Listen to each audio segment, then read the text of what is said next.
Yeah, I mean, for me, a lot of the, yeah, for me, it was a lot of the growing up situation. I lived through the Bush years. I fought in the Bush War, like in the Iraq War, right? Yeah. So like, I got to see firsthand, like, I was no offense, but I got to see firsthand Yeah. like Republican competence, and I'm like in the middle of a fucking desert, being like, what am I doing here? Is this a dream? And although mine was not nearly as traumatic or dangerous, I was the like one holdout in my youth group opposing everything that was happening. So that was like my formative experience ideologically, where it's like one against the world. Yeah. But, So like for us to cross that barrier, really, I think the only way, it's like how I've heard people can overcome racism.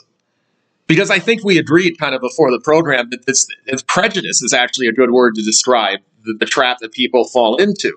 And I've heard that for people who grow up as racists, usually the best way to break that is to literally just send them to like a camp with black people or Hispanic people or white people or whoever they have a prejudice against, and let them actually just interact a little.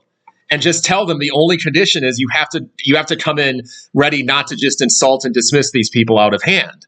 And I've heard that oftentimes that actually melts the ice. And as soon as they see that these people aren't actually all that different from they themselves are, it starts to get them thinking. Yeah, I would be very interested to see like good old boy go to like a furry convention. I think that would be very interesting. As a matter of fact, all right, so maybe it would have to be a little less charged than that. Like but like if you're less charged, like, okay, we're gonna have a barbecue. Okay, I've been here for like 4 hours. Politics has never come up, and I honestly have no idea who's what here. Like, it's just like cornhole. We had some beers. We played a weird like card game, and I honestly have no idea where they lie politically. Like, it's got to be something that's kind of like, well, what are you afraid of? Like, well, I don't like the idea of the trans community. It's like, okay, well, we'll send you to like a story hour with the trans, and like, I don't like the idea of illicit guns everywhere. Okay, well, then we'll send you to a shooting range, and you'll get to learn how to shoot, and you'll realize all of the safety that goes into it. And like, I think that could definitely be a part of it. I guess what I had, I'm not disagreeing with that. Maybe I'll add to it by saying what I had in mind was almost something like the forum, where literally you just sit down with people who are willing to from the other side and you just talk. Yeah. And you quickly discover that, I don't want to sound too mindlessly patriotic here, but it's like, these are just Americans. Yeah. They have the same basic values we do. They just have radically opposite ideas of how to implement those values. Like, they care about freedom. They care about freedom of speech, freedom of religion. They care about, they actually oftentimes do care about, on the right, they oftentimes do care about social welfare and equality a lot more than you give them credit for. Personal liberty. And people on the left oftentimes care more about, the American patriotism, like during the Trump election, it was the Democrats who were actually doing the you rah rah patriotism. Yeah, that kind of deal. And if people can just like have in the flesh, can see the other person as a human being rather than as this hideous sort of caricature that they get from their media sources. I think that's the key. It's just a matter of how do you get that to happen. Denny's. Nothing more American than Denny's or Waffle House.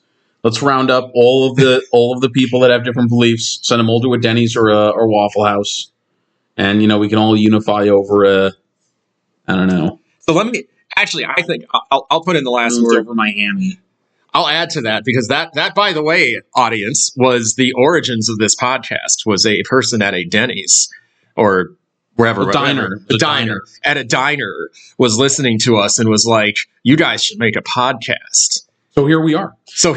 And I'll close because I want to say that perhaps to a significant degree, the mission of this podcast and whatever else may eventually be associated with it is to promote this exact process, that we hope we can contribute to people on both sides hearing from people that they disagree with and seeing that those people are more human than they had ever imagined was possible.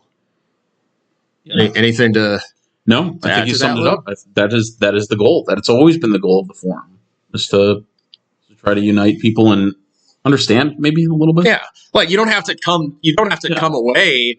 You don't have to come away agreeing with the person. In fact, if you do, that would almost make the forum sound like a cult. Yeah, right. Yeah, no, ideally you never agree with them. But you at least like, oh, okay, well, there's actually an explanation as to why they believe that. And I mean, how many religious discussions have I had with you where I'm like, oh, well, it sounds crazy to me, sure. But like when you understand, and I'm not saying it is, but like you're right, like you're coming away and you're like, oh, that's crazy. But like once you understand the theological premise behind the belief, you're like, oh, well, here's why they believe that. Like they have to in certain regards, or they, it's like I get we end up getting the nobility of it from the other person's perspective, even if we often think it's crazy and offensive for ourselves. Right.